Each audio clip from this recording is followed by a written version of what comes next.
amb llacet, amb vestides roses, s'amaguen al bany per pintar-se els llavis com la mare. Les nines són presumides, però i els nins? És vera que elles ho són més? Les nines se pinten el morro, se maquillen i de tot, i se posen vestidets. En canvi, els nins no se maquillen i se pinten el morro. Bé, sí, qualcuns, els que són travestis, però...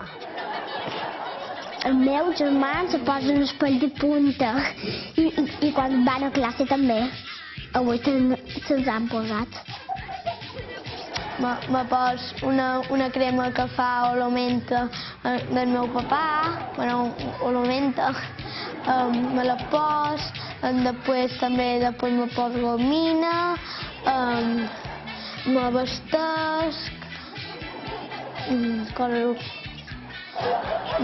me pos coloni de Calvin Klein.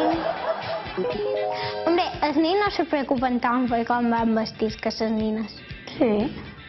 Hombre, ella en aquest cas no, perquè va molt pentinat, però un dia un nen de la meva classe duia uns pèls que pareixia que l'havien ficat dins un enxufre. Oh. També poden ser petits els nens que se maquillen, perquè el meu cosí de 4 anys el vaig maquillar. Li vaig posar llavis vermells, llavis blaus. Li vaig posar un pañuelo així rosa. I com va quedar? Friqui. No, va quedar com una nina. Hi ha vegades que vas en el banyo i te trobes allà 5 o 8 nines pentinant-se en el mirall. Mira que és petita, però se veuen totes. Y la ropa, ¿no? Las chicas siempre se gastan dinero en la ropa.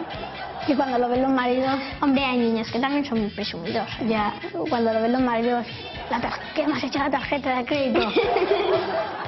Aquí antes yo tenía 1.000 euros. Una nina de la verbena m'agrada i jo sempre que vaig a la verbena dic jo vull anar, fins i tot per anar a la verbena m'han duit una camiseta guai.